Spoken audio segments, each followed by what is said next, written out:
Welcome, my Vatos Locos. Today's guest is Jonathan Pitts, Improvisor, Best Improv Festival producer. I'm just adding Jonathan's information to the fortune cookie. If you're not here live with us on Fireside, you wonder, what the heck am I talking about? Well, come over to Fireside and find out for yourself. I'm going to add where people can just click, find our websites. So I'm just waiting for Jonathan to pop in, and then the show will start. Also waiting for a few to come into the room. Let me see if I can find Jonathan.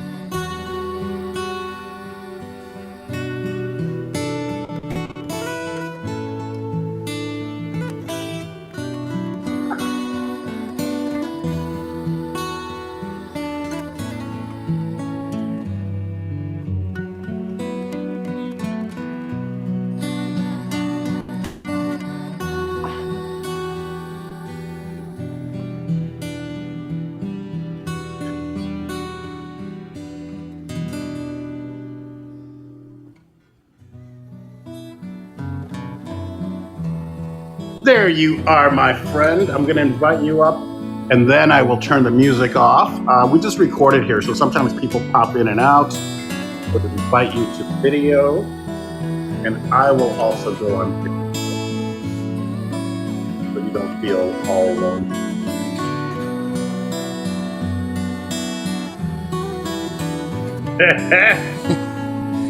My hair got blown around, and now it looks like I'm wearing a toupee. Even though it's just actually really that's not a toupee. Okay, yeah. All right. It looks, from this particular camera angle, it looks like a toupee. I'm a little embarrassed. I don't know how to fix it. I can attest for one that you are not a bald gentleman. Oh, thank you. Yeah, toughest thing about ever doing these things live is seeing myself through the way a camera sees you on the phone, because you don't look like what you look like in the mirror, and it's trying to get the right angle, and every time I see one of these, I think, oh, I should get some face work done. One would never do that in Chicago. Who would ever get some plastic surgery done in Chicago? But as soon as I see something like this, like also right now, I feel like this part right here almost looks like my tribute to Conan O'Brien. Either Conan, or I was going to ask how your restaurant chain of Jonathan's Big Boys are doing. Well, the Jonathan Big Boys are doing quite well. We've been selling a lot of hamburgers lately. Yeah, well, I need to get a haircut soon because my top part of my hair is all poofy. Hi, Paul. How are you? It's so nice to see you.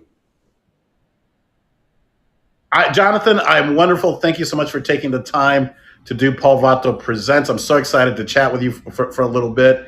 And, thanks. And just I also find out, say, maybe catch up a little bit. Sure. I also want to say, Paul, congratulations on surviving the COVID era so far, because it has been a crap 2.5 years for a lot of people, and a lot of people disappeared. So whenever I see anybody that I haven't seen in a while, I like to say congratulations on surviving the COVID era. Well, thank you. I take that to heart, and thank you. It's good to see that we're all, surviving. Some of us, and thriving maybe, but because it's not been an easy run, whether it's a business or relationships or things like that. But it's great to reconnect and chat with you, and I'm glad. And likewise, it's good to see you as well, Jonathan. Well, thank you, Paul. So how are you? What's going on in your world in LA? Because you are doing this fireside chat. You do it with different people. I saw you did it with Kate Lambert recently. I've really used it almost to reconnect with a lot of the people, because I've gotten back into acting.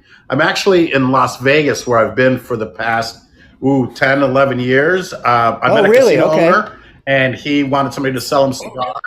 So I moved to Vegas and opened up Vato Cigars. But I've gotten back into acting. Right. I've seen you advertise that. COVID wasn't easy, but yeah, Vato Cigars.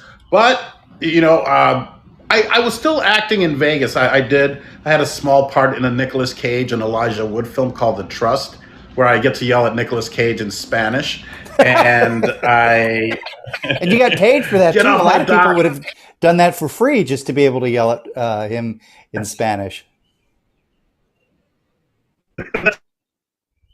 Right, and I got paid for it. That's a great observation, Jonathan. That's fantastic. Congratulations for living in Yeah, it was Vegas. the last movie film. Oh yeah, it's hot, but other than that, no, it's been great. I'm thinking about again relocating. I've been watching van life videos, so I've got this. I lived on my boat for a while, so I'm not adverse to living in small spaces. But this whole van life and RV thing has really got me thinking because I've been wanting to do a travel show where I meet the people in real life that either I haven't talked to in a while, but meet people that I only met on social audio during COVID. So on apps like Clubhouse or Owwll, and now Fireside makes it easier because there's video. But I would love to travel the U.S. and then eventually the world, meeting those people whom I've just spoken with, but not have them show me around. So it's a travel show that I'm pitching and whatnot. I But think that's a great idea. yeah, so you'll see me in Chicago. That's a great idea.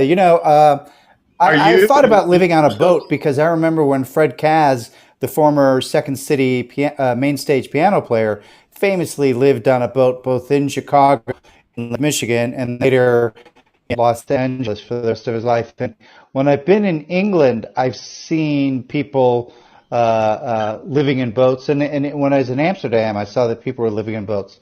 For some reason, that seems more excitable to me than living in a van.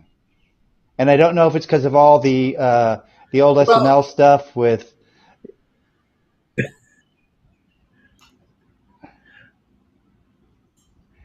because of you're Farley saying, "I live in a van by the river," and so like I don't know if it's got like a negative attachment to it. I've seen some of the van show. I just feel like you have more room in a boat than you do in a van. But what do I know? You lived in a boat? How was it? oh yeah, yeah. I mean, we had kind of it was a big boat. It was a 43-foot boat. So I've lived, I feel, in smaller apartments. So this 43, a forward aft, the aft cabin, the forward cabin, aft cabin. It's two heads, a galley. I mean, it could have probably slept eight, maybe even more, with people up on the deck. But it was really. Very roomy. So no, I hear you. A boat is great, but you can't go very many places. Where as maybe, but the Yeah, vans that you're I'm looking at limited are as to really where you can really go. nice. Yeah, yeah, and the vans have like built-in showers. They're small, and I might have to lose a few pounds, but they're very nicely appointed. But there is that stigma of I live in a van, or imagine offering people rides. Hey, you want to jump in my van? Like I don't think so, Vato. I've been attracted to the idea of living in a tiny house, but having seen them, I feel like I'd want to live in That two tiny also. houses put together. Not one tiny house seems too tiny, but two tiny houses seem sort of like the equivalent of a studio apartment. Well, one could be your podcasting studio or your work area. So I've also Right. very attracted because I have a condo right now in Vegas, and it's two bedrooms. One's just used for storage. Like if I just got rid of all that, I don't really need all that space and all this junk and everything. So that little Isn't house, it I might funny start how also much doing a we podcast. accumulate? Uh, it's crazy. It's insane how much stuff. And I've given a lot of stuff away. I've gotten rid of a lot of stuff, and I still have way too much stuff. I You know what I just totally feel you realized? on that. I never introduced you. What? Oh, Yeah, yeah. I just realized I never introduced you. So, my friend, let me thank you. That was the world's longest intro, cold open. And let me introduce my guest. My guest today is Jonathan Pitts, who's an old dear friend of mine from the Chicago days, Second City, and was just instrumental in the I think the proliferation of improv in Chicago, but also like these improv festivals and other festivals that I'd love to touch on. But so, Jonathan, welcome. If you'd like to introduce yourself, because I'm sure I missed a few things, please introduce yourself and let the world know here on Fireside who you are. Well, hi, everybody on Fireside. If anybody's watching, I'm Jonathan Pitts, and I have taught and performed improv in 26 countries and 98 cities. But I've also been the co founder of the Chicago Improv Festival, and I produced it for 20 years. I created a college improv tournament and produced that for 14 years, a teen comedy fest, a podcast festival. But that's, when I was mainly just staying in one spot. But now that I've been traveling around the world, I've really been going to a lot of different places. I'm also somebody who was an improviser before I became a teacher or a producer. So I love doing all these different styles of improvisation.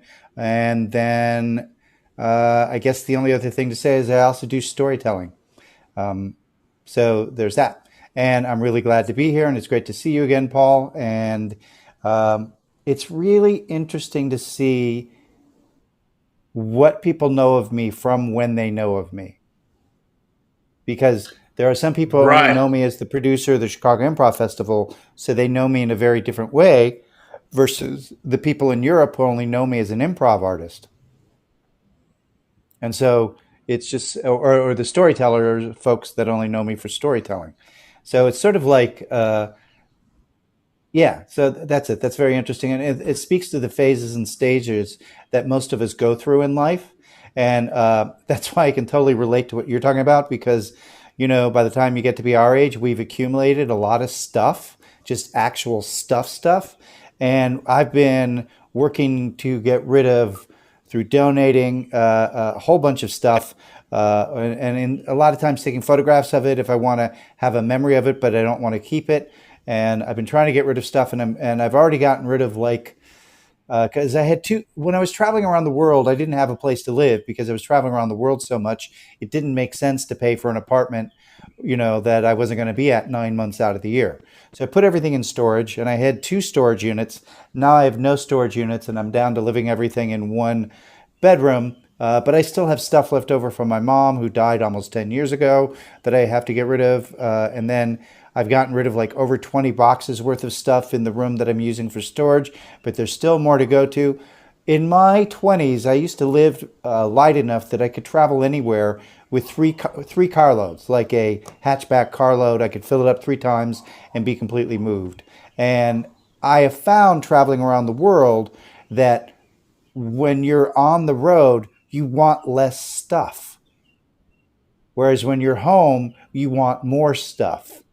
You're like, when you're at home, you're like, oh my goodness, a walnut cutter. That'd be a good thing to have. Oh, and maybe something to store the walnut cutter on. Oh, and then maybe something for all these different nuts. Oh, yeah, and herbs, lots of herbs, and then something to store all the herbs in. Whereas when you're on the road, you can get other shirts, you can get other pants. If it's not the right clothes for the environment you're in, you can get others. Funny, they have chairs in other parts of the world that you don't have to just always live with all your own stuff. So traveling around the world, a lot of my possessions started feeling more like tools. Whereas, You're cutting out a little bit. Are you on internet or are you on your yeah, phone I'm on the signal? internet. I Yep. don't know. I am on the internet, but Okay, I will because double if check it to make continues, sure. Yeah, no, I'm on the Wi-Fi. But what I can do is go to the room next to the Wi-Fi booster and see if sitting next to the Wi-Fi booster produces any better signaling. I'm now 3 feet that away from the Wi-Fi that might booster. help. 'Cause I don't want to miss anything. Oh, Well, there perfect. you go. If it happens again, I'll let you know. But perfect. Wait, So the and biggest we thing, did miss. How many countries have you been to? oh, I have now taught or performed in 26 different countries. Wow. Wow. You're a quarter of the way there, a little bit more than a quarter of the way there to visit every country in the world. And 98 cities so far. Wow. Wow. That's amazing. What has been your, I don't know if this is a fair question, but what has been your favorite country so far to visit? I guess other than the US, and maybe your favorite city? Well, I have to kind of break it down by continental regions. My favorite place in Asia is Singapore. And then my favorite place in Europe is a toss up between Lisbon, Portugal, and Galway, Ireland. And then in Wonderful. Oceania, which is Australia and New Zealand, I really like Wellington, New Zealand. And then I also really like Melbourne, Australia. So that's a toss up there as well. Wonderful, wonderful. If you were to move anywhere, though, where do you think you would relocate to if you were to move outside of the U.S. or I was yeah, outside of the U.S. planning Let's on go. moving. I was planning on moving in 2020, and then COVID hit and destroyed all my plans. In Where were you going to 2020, I go? was going to spend 3 months living in Europe, 3 months living in Asia, 3 months living in Oceania, because each one of those 3 months is a tourist visa, and then use that particular city, the cities that I mentioned, as headquarters so that I could go around the other areas to do more. And then, like 3 months in the US. And then my plan was after that, in 2021, moving to the place that I like the most. Because I didn't want to Amazing. just Well, I move mean, to it yeah, and I didn't want to just move there from like spending a week there or 4 days there because, it's like having a great first date. I figured if I was there for each place for 3 months, I'd get a much better sense of what do I really like this place when the place just becomes a place. exactly. What a great way to do that, navigate that. That's wonderful. I keep hearing great things about Portugal, and as a matter of fact, uh, Sean Landry Sean Landry, yep. is I think she's in Yvonne Portugal right now. Landry. Bill Yvonne Cott, a Landry lot of them are out there bought doing some some kind of property. improv or comedy. I'm sorry, Yep. They're all Yvonne doing it through Landry is out Yvonne there. Landry. Sorry, Yvonne Yeah. Landry. Yep. So, Yeah. but I've been hearing great things about Portugal. She bought Something a just place. popped up on either, I don't know, Facebook, an ad saying that, it's easy to get a visa there, and especially if you're a business owner or you're starting a business there. But it's, they're looking for people to relocate to Portugal. So that might be an option. They also have artist visas in Germany. Really? So, yeah. And Okay. certainly it seems like if America continues on in this path towards authoritarianism and fascism, that it's a matter of getting out before it's too late. Yeah. Now you can't leave. Right, right, right. It Right. would be, Yeah. it'll be yeah, yeah, amazing. Well, it's great to have those options. But hey, worst case scenario, we get an RV or a van, and you live on that off the grid and solar and Sure. whatnot. So all these things are Yeah, if it very hit that appealing. bad, I would Yeah, probably move to New Mexico because I lived in New Mexico for 3 years. You living in Vegas, a lot of what a similar geographical territory it is to New Mexico. New Mexico, it's pretty easy to be off the grid out there. sure. Yeah, absolutely, absolutely. Well, that's wonderful. So let's go back to you were the founder of the Chicago Improv Festival, Me correct? and Francis Callier, Or we one of the co-founded it. founders? Yeah, Francis Callier and I co-founded it together. I always say that because she was with it for the first 3 years and then moved to LA, and I ran it for all 20 years. So, she was a part of it for 3 years, and then I kept going.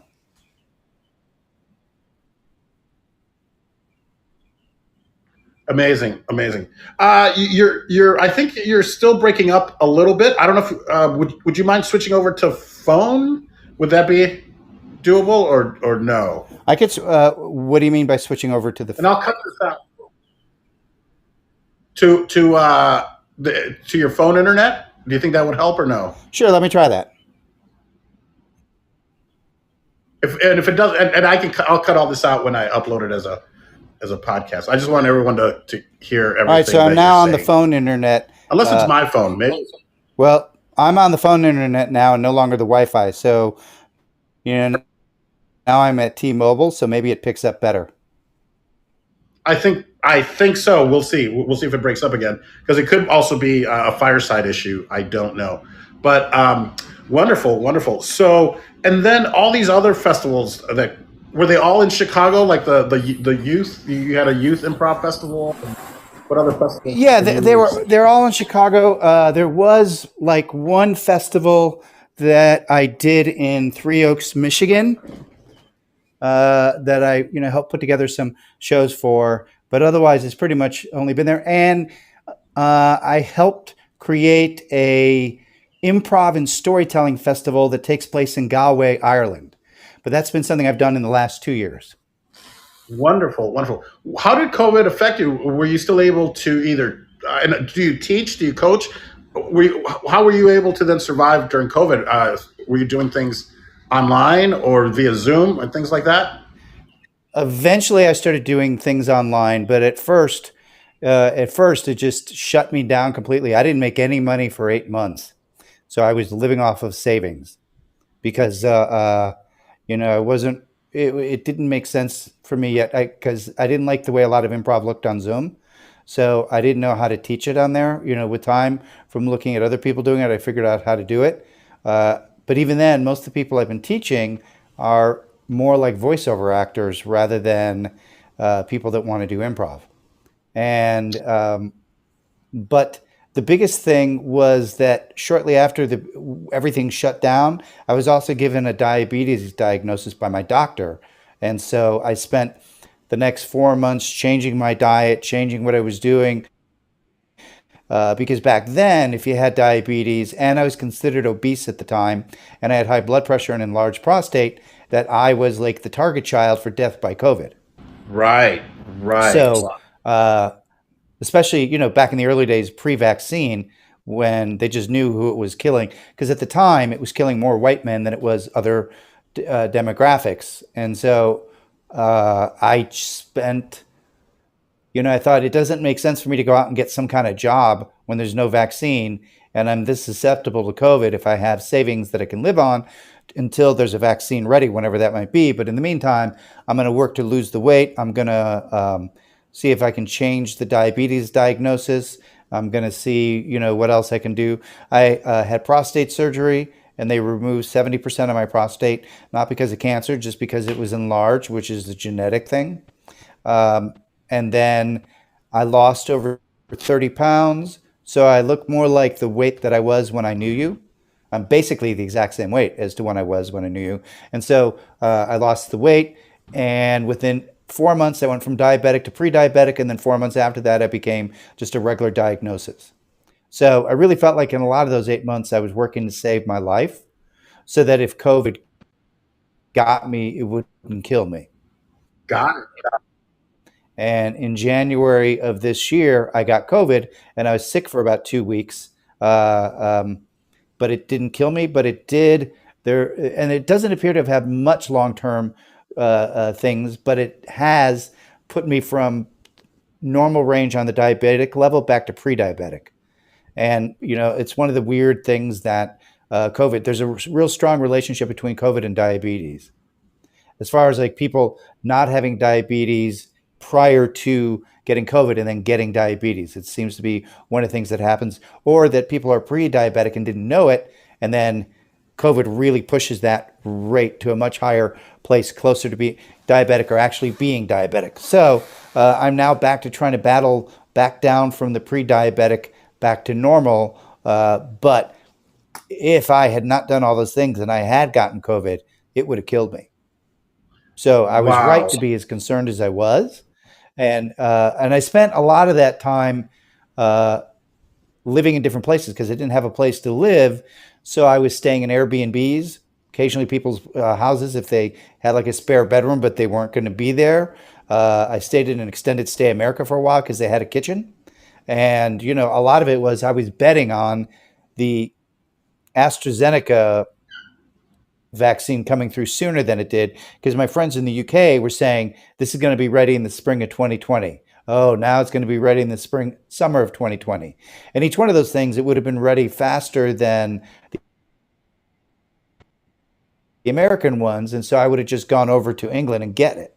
But instead, by the time it came out, ours were already coming through. So I went ahead and got it. The last 4 months of my life prior to getting the vaccine, I was living in Three Oaks, Michigan, which is a small town of 1,300 people. And I was staying in a two-bedroom apartment by myself, and that apartment was above a theater that I had performed in the prior. So I was familiar with the building, familiar with that whole place. But it was interesting because that entire block, there's only one other person who lived there. So it's just me in this very large building, which Wow. yeah, I thought, boy, if anyone ever kills me, they could torture me for days before anyone ever hear me because there's no one around. But the reason why I went there is because I thought, I'm if I stay in Chicago, I'm in a metropolitan area of 8 million people. 3 million in the city, 5 million around. Whereas if I go to this town of 1,300, most of them aren't going to wear masks, but I don't know them and I'm not going to be around them. So if I'm wearing a mask, my chance of getting COVID from them is much smaller mathematically, 1 in 1,300 versus 8 million to one. And indeed, that was the case. And then I got my first vaccine, and that's when I moved back to Chicago. The only reason why I got COVID is because I let down my guard. I went to a Christmas party, and there was a 2-year-old child there who had COVID, and I wasn't wearing a mask. And, Wow. Wow. Do you have family in Michigan, or was it because of this no, I theater don't have any that you family were in aware Michigan. of? My family lives, I have family in Chicago and in Los Angeles. Did you grow up in Chicago? I was born in Evanston and I grew up in Oak Park. Wow. Wow. Yeah. I mean, that's, yeah, that's And except for living in Albuquerque, New Mexico for 3 years, the rest of the time I've always lived in Chicago. wonderful. Such a great city, such a great community, especially the improv community. How did you find improv? How did you get into? Were you doing some other acting before, or or comedy, I or got into how it did you in end up? college. I was in college, and I'm old enough that the original cast of Saturday Night Live was hitting as I was in my teenage years, and I loved them. They were for me like what Elvis was for a prior generation, what Beatles were for a prior generation. I love that original cast so much and what they did. And then, of course, when I found out that, Belushi, Aykroyd, Murray, Radner all came from Second City, and Second City was in Chicago, and I'm living in Oak Park, I was like, I want to go there. And so I kept calling and leaving messages saying, do you guys have classes? Can I take a class? And back then they had so few classes. Um, and, you know, back then they only had one class total. And, uh, you know, now they've got so many classes. They've got classes on improv and everything. If you want a class for improv and postage stamp collecting, they'll do it. But back then, there was only one class. So I was in And, college, and and was it at Second? Was the class part of the Second City yes, non-existent curriculum, or was it like the players' workshop no, it of the? wasn't the players' workshop because that separated at that point. Got it. Because Got this it. was Dell's It's class. funny that you at Second City. Yes, Interesting. this Okay. is Okay. 1981. Okay. 1981. So the Players Workshop had gone off in their own direction, and then Dell was teaching. And back then with Dell's classes, they would run for a long time. They would meet twice a week, and roughly you had to audition to get in. And then if you were in for about a year till they got tired of the class. But I got started Got because it. I was in college, and I met somebody who was teaching at Second City. This one man who had taken over Dell's class because Dell was in rehab, and so the stage manager at Second City had taken over the class and was going to teach at my college. I was going to Triton College as a liberal arts major, and so I talked to him on the phone because I was working for the person that was booking him, and he said, "I'm teaching a class right now. Why don't you come by?" So that Thursday, I went by, saw it. I went with my friend. He didn't love it. So I went back on Saturday, and then later on, he became a film editor. Whereas, like, I just kept going. And back then, the class that he was teaching, it was 13 weeks long. meeting twice a week for 2 hours on Thursday, 4 hours on Saturday. And I entered in the class like halfway through, and I was learning improv games and learning the old school Herald, not the Herald that was in the book Truth and Comedy, but the old school Herald. And then when the class came to an end, Dell came back from rehab, and you had to audition to get in, and I didn't get in, but he did laugh at we played Story Story Die, and he did laugh at my death because I died by heroin injection, having no idea that Dell was a heroin addict. But he liked it. So then Of course he did. I convinced them to let me put together a college group.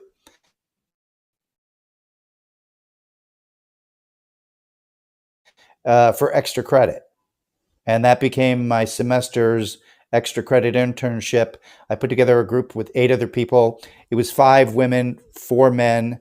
One of the guys was a person of color. One of the guys had a disability. One of the guys had a mental illness. We were like so far ahead of the curve, and one of the women or the lesbian. We were so far ahead of the curve back in 1981, but it was just who was in the program. So that's the people that that wanted to do it, that was interested. And I taught them, and I brought in a couple other people to teach them. And then we did shows at high schools. And then we did a final end of year show in front of all our classmates. So we performed in front of 126 people doing a 45-minute show. And 2 of the people from my class at Second City showed up and watched it and said it was as good as some of the Second City sets. But I remember being on stage after that show that was so successful. And I had taken photographs of the cast. I had created the set. I kind of created some of the lighting, and doing a killer 45-minute show in front of 126 people. I remember standing on the stage saying, "This is it. This is what I want to do with the rest of my life." Wow. Because Wow. really, in that point, I performed, I taught, I directed, I promoted it, I produced it. So all those different things that I've done was all happening at once in that one show. And it really was that much of a crystallizing moment. I was like, this is what I want to do with the rest of my life. Not that I had any idea how to do it. I just felt, bam, this is it. This is what I want to do. Amazing. I'm amazing. I'm glad that you found that early in life, and did any of those people, do you remember, did they continue in the world of improv? Would I know any of those people None of them in did. your improv? I'm the only one that did. Sad. One guy later on moved to LA and was doing commercial work, and he did an improv group for a year or 2, but he just stopped that and did commercial work. And then his wife was a voice caster for Disney's attractions, and then they retired. Now they live in Costa Rica. So, but no, none of them did. I'm still in touch with 1 or 2 of them. One is a really good friend of mine. She is a child minder living in Scotland, in a small town in Scotland. And another one of the guys is a fire battalion chief of a suburban fire company. And then the rest of the people, who knows? I don't know where they went. So yeah, I was the only one. It was just like I was doing it because I so wanted to do it, and I so loved what I learned. I didn't want to stop, and I wasn't going to let my not getting into that audition, into that class, stop me. A year later, when I auditioned for Dell's class again, I got in. So, and I ended up being able to study with Dell 3 different times, each time for about a year. Amazing. So it was a period of like study for a year off, year study, year off, year study. It was long before there were training centers and the whole sort of pyramid of learning stages and levels. So, I studied with everybody I could back then, including Michael Gelman, Martin DeMott, Bern Piven, Sheldon Patinkin, everybody I could. I dropped out of being a liberal arts major because I realized I could learn more from these people who actually created this work than to get a degree in liberal arts, and it was cheaper to take all these improv classes than it was to get a liberal arts degree. And, if the only thing I think now is like, it would have been nice to have gotten a degree, but I would not have been doing that good of work in the liberal arts because I was so drawn to studying with everybody I could. I kind of look at that 4 or 5 years as like getting an undergrad in improvisation. I ran lights for a year at the Improv Institute, study with John Mitchell. I mean, like there was nobody that I wouldn't study with or learn things from. And that 5 year period was such a good base and foundation of so many things. Who did you study with at the Improv Institute? Is it Joe? John Michalski, he was the founder of the Improv Institute. Got it, John Michalski. And I ran lights for its first year. You learn a lot running lights or running a board, and especially for improv, it's because when do you take the lights out? When do how you're part of the team, part of the edit? You're amazing.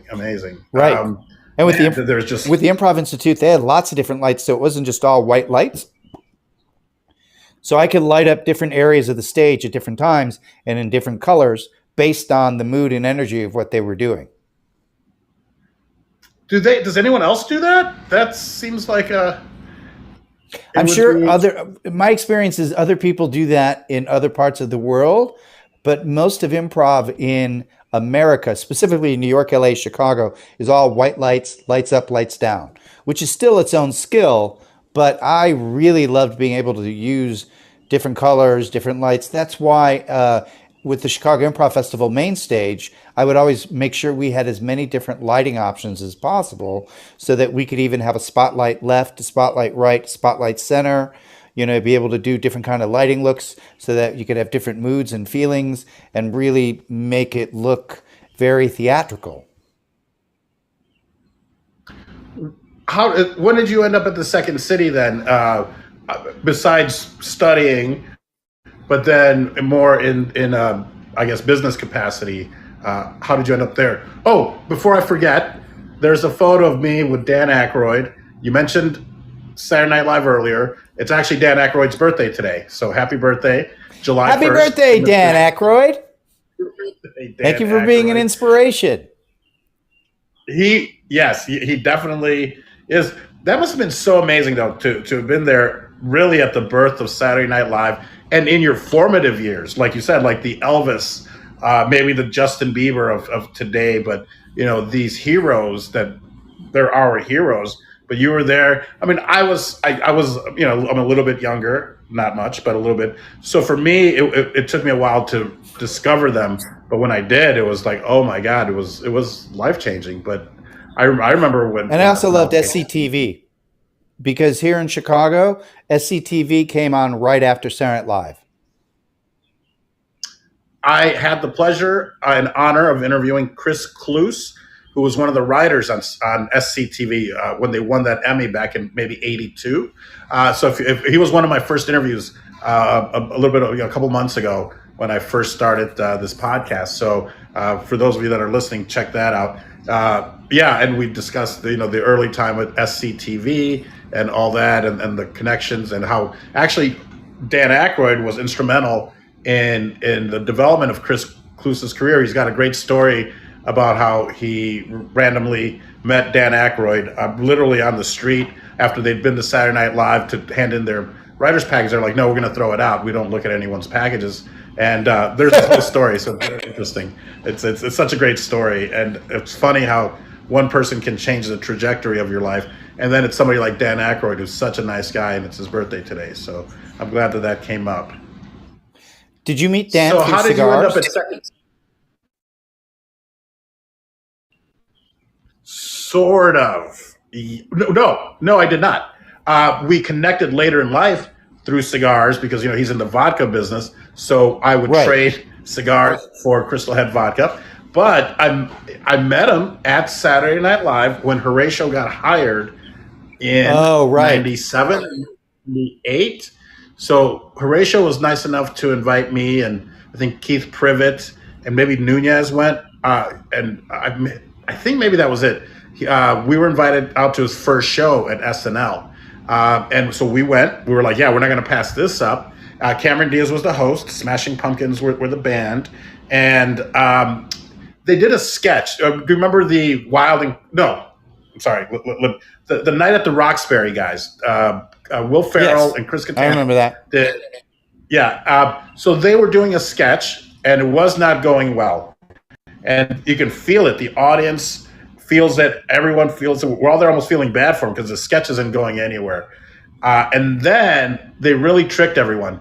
Then they're in a bar and they're hitting on girls and the sketch isn't going well. Then the audience parts, the people in this nightclub part, and who happens to be there? Dan Aykroyd and Steve Martin reprising their role of two wild and crazy guys. They were like and the audience and just went insane. So they really set the audience up and gave this mediocre sketch, and then all of a sudden the reveal was it was actually the original Night at the Roxbury guys Right. were So it's Dan like a Aykroyd purposely mediocre sketch to set up what was coming. Yes, yes. They set everyone up, and then it just brought down the house because there's Dan Aykroyd and Steve Martin, and they've got the two wild and crazy guys. And I met them that night. I at dressed the up for after party. Halloween with my friend Jerry. We dressed up as to the two wild and crazy guys in high school in Halloween. Another time in Halloween, I dressed up as Belushi's samurai guy, which now would be not a good thing to do. But back then, I don't it was think okay. No. But no, now it'd be like a double form of cultural appropriation. But at the time, it was just me playing Belushi playing that character. But it would be easier now to still, yeah. But me and my friend Jerry played those characters, the two wild and crazy guys. We took photos. It was, so yes, that's the show you see. That's amazing. That's the show. And I've never seen that scene. I'm going to look it up on YouTube. So it would have been, unless that was the second time I went to SNL. No, I'm pretty sure. Oh, you know what? It might have been the second time I went. But either way, it was at SNL. But afterwards, so we go to the after party, and we're kind of sitting off in a booth. And of course, Dan Aykroyd and Donna Dixon, his wife, have center, one of the main tables.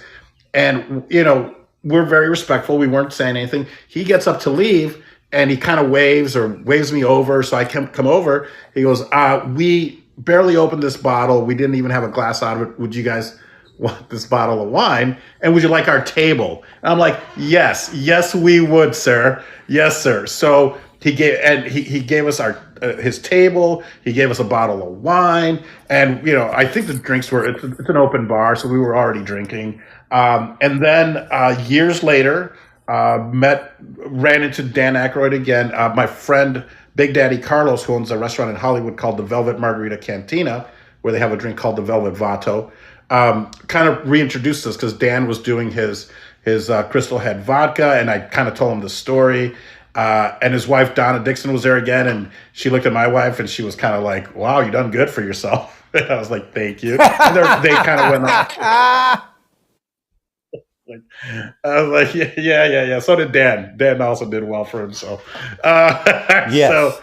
So we kind of just connected, and I have his email. That's really about it. Every now and then, I'll send him an email. I was looking for a signed bottle of his vodka for my brother, who had a special customer here in Vegas. But just the nicest guy, sweetest guy, and just an inspiration and a hero of the improv and comedy community. Absolutely. And he's somebody that I've never met. Like I've met Bill Murray. I gave Harold Ramis a Lifetime Achievement Award. So there's certain ones that I've met. Of course, I saw Gilda perform live, but I didn't, and I saw the Blues Brothers live perform. But and I saw Belushi do a set one night at Second City, but I've never met Dan. And I feel like if I ever do, what I want to do is trade ghost stories with him. Because I've had some ghost stories happen, sure. And because I know he's really interested and a believer in ghost stories, I thought rather than saying, "Hey, remember that thing you did? Hey, remember this or that?" Instead being like, "Hey, I've got some ghost stories for you." These are from the Second City, or just no? Those Second City famously did have a ghost. That's what I in thought. That space between that weird little room between Second City main stage and ETC. Yes. Up near the top of that's where a lot of people saw stuff or felt stuff. Yes. Yeah. I remember people talking about it. I don't think I ever experienced it, but I wasn't in the building that much. I was there for classes. I was there when we did Touched by an Anglo, when Salsation. And I'm sure that we owe you a big debt of gratitude for letting us do, the Chicago Improv Festival and all that. You and Francis Collier, you guys were true inspirations to us. Well, I loved you guys doing it. I thought it was really important to have, and I've always thought this, now it seems like I'm trying to pat myself on the back in a post woke environment. But I always thought, and by the way, for people to know, Frances Callier is an African American woman and incredibly talented. I've always thought that it was as important as possible to have as many different voices available and presented in the art form because you got to have room for everybody at the table. Otherwise, you don't really have a table.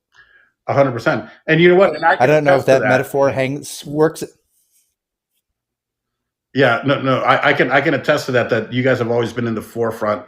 You specifically, of trying to be inclusive, and I never experienced any type of exclusion. It was just that it just wasn't in our wheelhouse. I think it's like Latinos, like, oh, you know what I want my son to do? I want him to go to Chicago and do theater. So it's not like, Right. it wasn't like we were being excluded. We just didn't have it available to us. But once we went out of our way to be a part of it, we were always made to feel very welcome.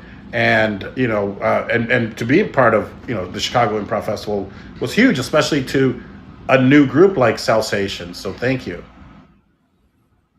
Well, you're very, very welcome. And you guys did a lot of great work over the years. So you should be very proud of that. Thank you. Thank you. I mean, that's what took us out to LA, and then we changed the name to Barrio Speedwagon, but nonetheless, I remember Barrio Speedwagon. That was a great group too. So, and another great name. thank you. I love the puns. I love the punny names. So Hey, how do you feel, if I may ask you a question, how do sure. you feel about Latino, Latina, Latinx, Latin I? Those are like the four different definitions that I've seen. I've read that like people over the age of 30 don't like Latinx or Latin I. They prefer Latino or Latina. Having lived in, having lived in Albuquerque, New Mexico, I remember going over there saying, "Oh, so you people are Latino," and they got very mad at me. They're like, "We are not Latino. We're Hispanic." Or Right. we're There's the not whole Hispanic Latino, thing, we're and not Hispanic, we're Chicano. right, And right. that's what introduced me to the idea of like, this is not a monolith. You have Latinos, you have Hispanic, you have Chicanos, and they're all from different sections of different backgrounds. But going back to my question, how do you feel about the Latinx designation? Well, I created my own term, and it's Chicagno, a Chicano from Chicago. So That's great. thank you very much. Uh, And you so could probably run on that as an alderman in here in I am Chicago. a You could list I am a yourself that and Chicagno. run as an alderman. That's it. That's it. I'm a Yes. Chicagno, a Chicano from Chicago. I didn't even know what a Chicano was until I moved to, Yep. or Pocho or anything like that. Even though I appropriated the name Vato, which means dude in Spanish. But I think as long as you don't say, because I've also heard it called uh, uh, Latinx. I go, that's too close to Kleenex. So yeah, no thanks. But no, I'm old school. I like Latino and Latina because the language itself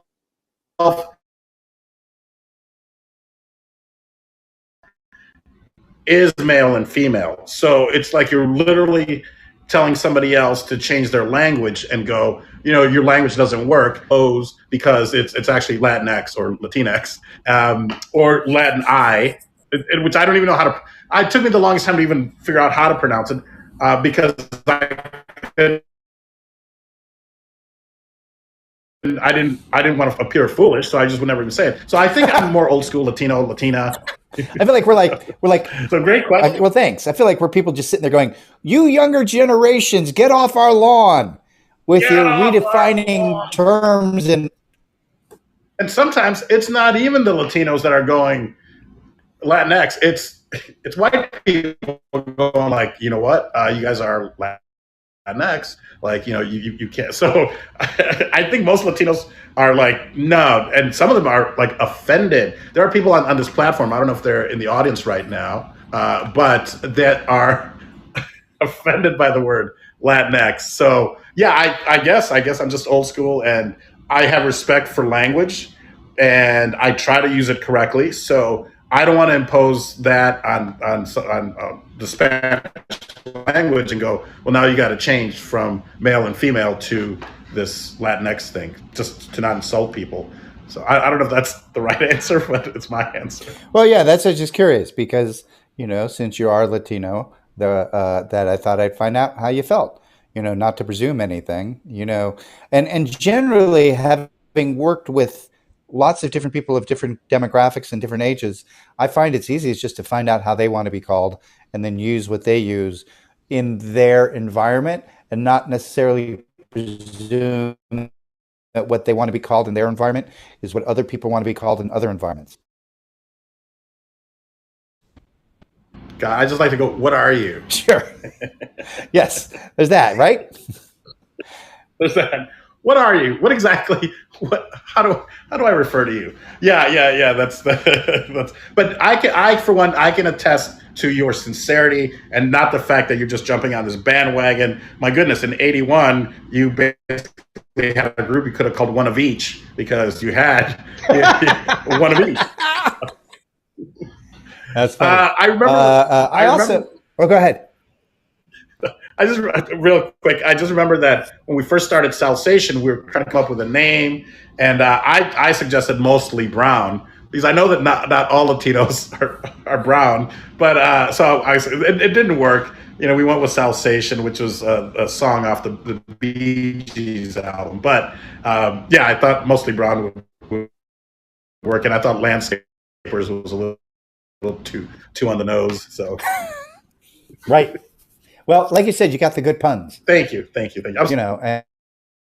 you were going to say something? Yeah. Oh, I was just going to say at one point in my life, I was doing a lot of improv work with children of either physical or cognitive disabilities. And I was doing that through Cheryl Sloan, who was running Magic City. And so I also had a thing for a while called Kids' Rights, where we would perform the writings of school children, but all around specific certain cultural identity. So an entire school in Pilsen would write stories, or a couple of entire schools on the South Side, or a school made for children who are deaf and hard of hearing, or a blind and visually disabled school, or a home for children who are physically and sexually abused. And so from that, I would always try to make sure as much as possible the cast reflected what was, the writings of the kids, also so that we could understand better what they were saying. But also every single time it was a learning opportunity working with all these different demographics because of how they wanted to be treated or what they wanted to be called or not called, and it was always, I believe that one of the things that I learned from Del Close was as an adult, you never have to stop learning. And I feel like there are certain adults who do stop learning, and Sure. You can keep learning, and yes, and learning through, and yes, absolutely playing. That's what I loved about improv. Is it was a validation that I could be an adult and still play. I remember Del saying that we forget as adults, we forget how to play, and the importance of maybe even taking a breath. And it's okay to have like a second of silence, not jump on top of each other, but look at the different like options and then choose the most interesting option. But always with that, being able to play, because as adults we forget how to play. So right. Those are the things that stood out for me. And by playing with different people in different situations, you learn. Like when I was teaching workshops to kids with children with physical disabilities, somebody's in a wheelchair, somebody's on crutches, somebody is missing parts of their arms or parts of the leg. How do they play together? And this is all like pre-video games, so that you can just play together on video games. So, how do you play together in real life? A child in a wheelchair, their wheelchair can become the chair from the Star Trek command center. It can be, there's using imagination. And the other thing I found out was back then, a lot of children who had those sort of disabilities did not play very often because no one would go play with them. Because back then, almost all playing was occurring outside, as opposed to now, almost all playing occurs inside and on video games, which I think has created a different kind of stuntedness in the imagination. Because when everybody's playing video games, not that I'm down on video games, but most video games have a limited amount of paths that you can travel. So there's a limited amount of possibilities. So the route is so defined for you, you don't have to create your own. Whereas when a child is playing with a big cardboard box, it can become anything they want it to be. And I feel like that's leads more towards creative learning through play than necessarily playing video games does. Definitely. Yeah, 100%. 100%. I love that. That's amazing. How did you then end up at the second city? Well, like I said, I studied there. I studied there for 4 or 5 years, and then I moved to New Mexico to set up the group there. My girlfriend lived out there, and she said, "There's no improv group out here in Albuquerque." And within 6 months, we did our first show, and then we did 250 shows in the next 2 years. And then, Was she Hispanic? yeah, 250 shows in 2.5 years. We performed all kinds of places, all through New Mexico. Even performed on an indigenous reservation where we were the only white people around for hundreds of miles. Wow. And that's part of when I learned that comedy is cultural. To play is not cultural, but how you play is cultural. Comedy is very cultural, and it depends on the environment that you're in. And I kind of consider the 3 years that I was doing improv in Albuquerque as like getting a master's degree because I learned how to produce, I learned how to do publicity. I took my first directing class, took my first acting class, and in that time period, I'd learned an awful lot. That would be the equivalent of getting a master's. And then the group broke up. Martin DeMott, who I'd met before then, said, "Hey, come back to Chicago, come work with me." I'm like, "Great." So I moved back to Chicago and studied with him, sat in on his classes, audited his classes, hung out with him, learned from Martin the way that everyone learns from Martin, in which for a period of time he takes you underneath his wing and he becomes your mentor, not just artistically, but socially and personally and spiritually. And then, by that point, I moved on and started to do other things. And I started doing scripted theater work and performance pieces and devised pieces. And eventually, when I was working on different festivals,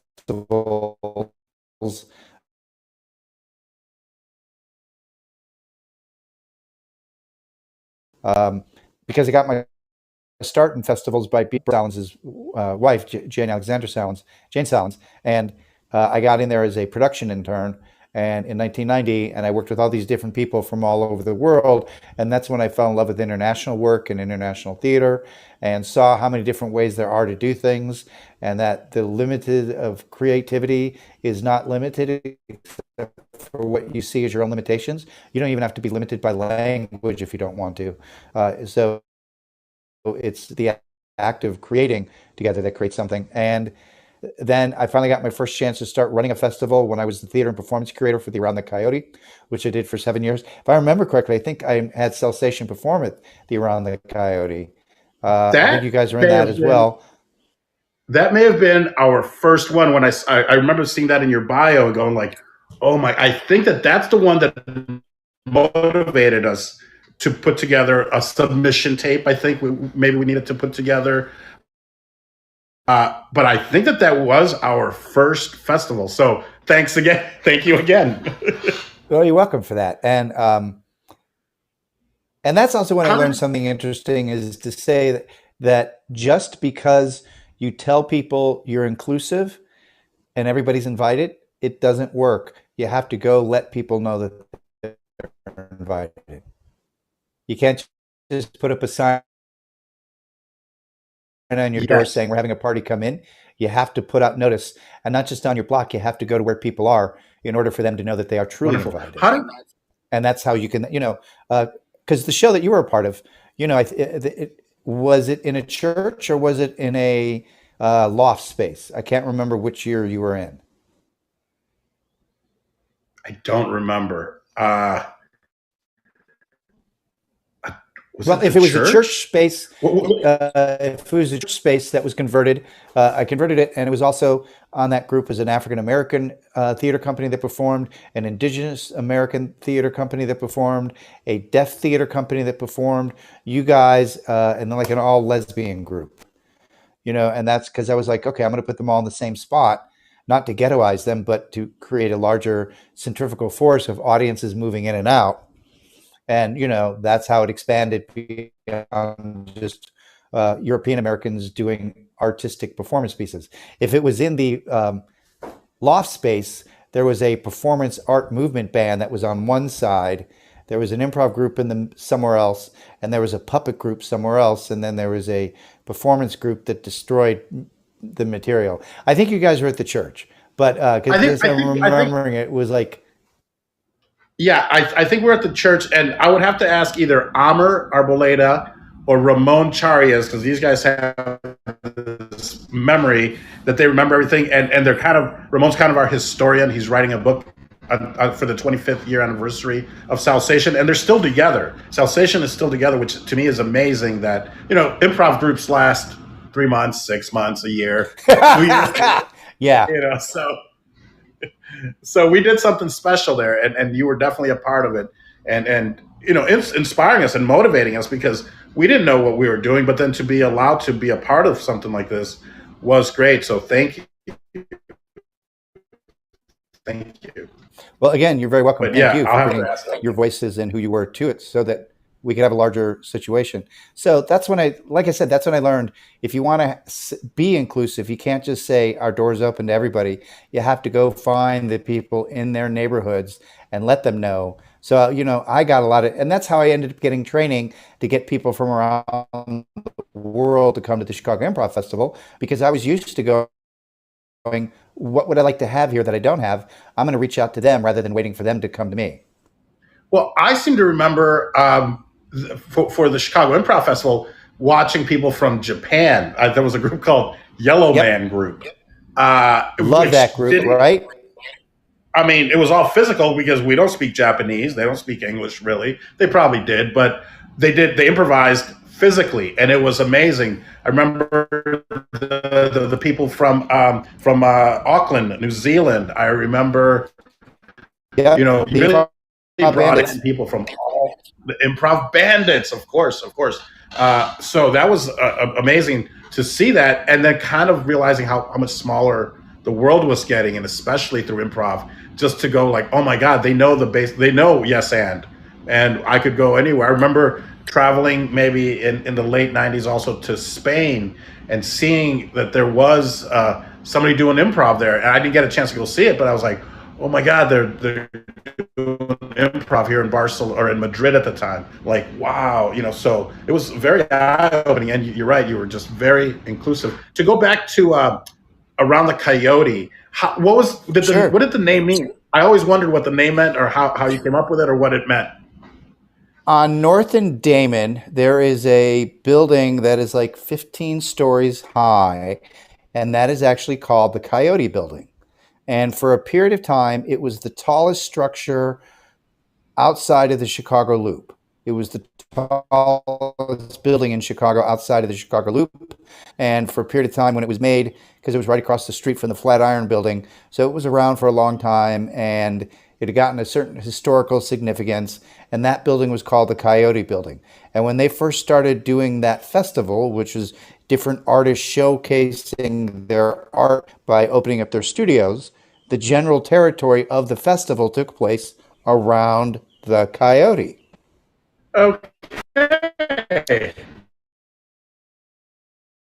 So, Okay. so it incorporated Wicker Park and Bucktown, and again, primarily it was either spaces that were converted to become performance spaces or showcase spaces for paintings and sculpt, or it was people opening up their studios, and audiences, civilians, would walk from place to place.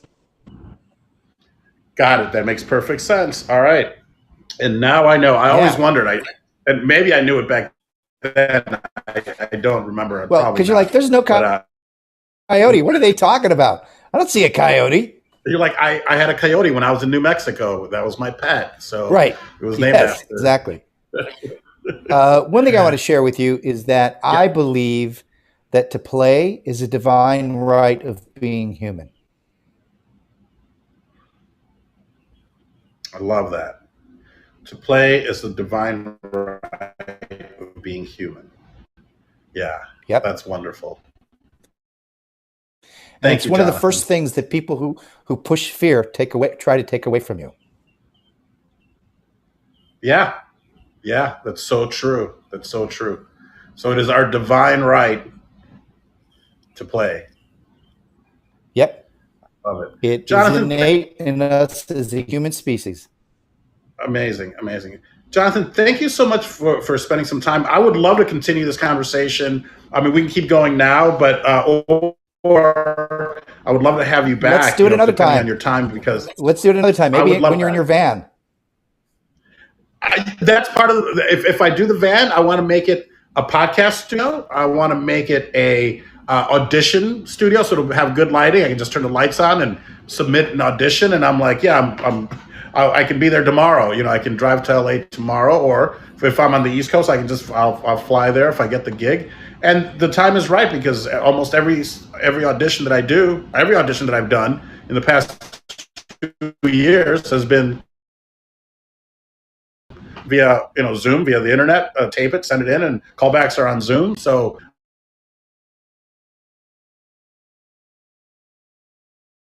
I I need a tour bus, Jonathan. That's what I need. Yeah, yeah, yeah, yeah.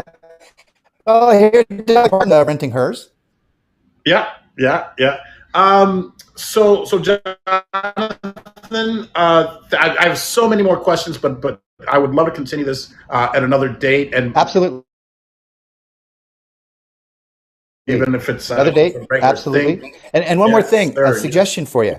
You could call your show the Vato Fantastic Tour, since you like puns. I love puns. The Vato Fantastic. It's fantastic. I got now. Okay, I got to get a van. I'll just get a big van. One of those. I've seen some. Yeah, it's hard to make a pun off of RV.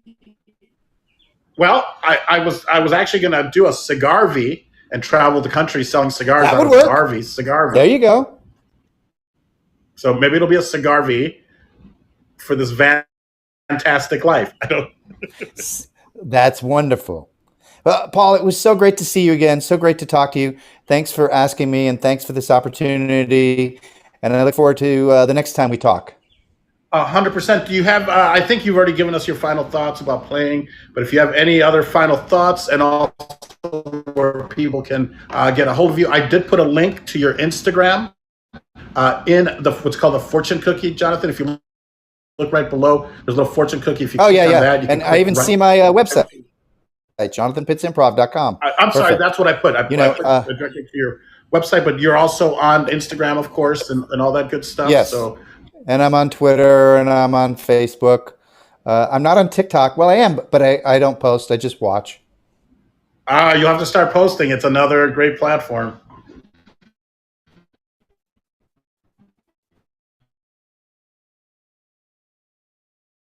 That's You true. have so much to offer. So, Maybe, Jonathan, when I feel like I've thank got you. something that I can post a lot.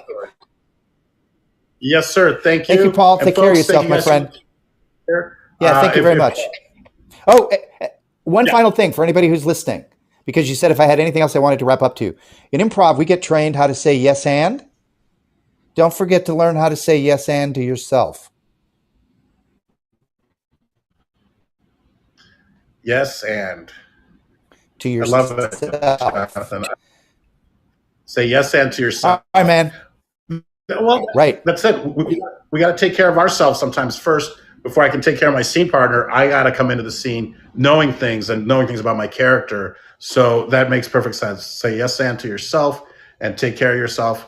So, folks, if you guys are here, a round of applause for Mr. Jonathan Pitts, and thank you so much for being here. Thank you, thank you, thank you. And Jonathan, I will cut this so that we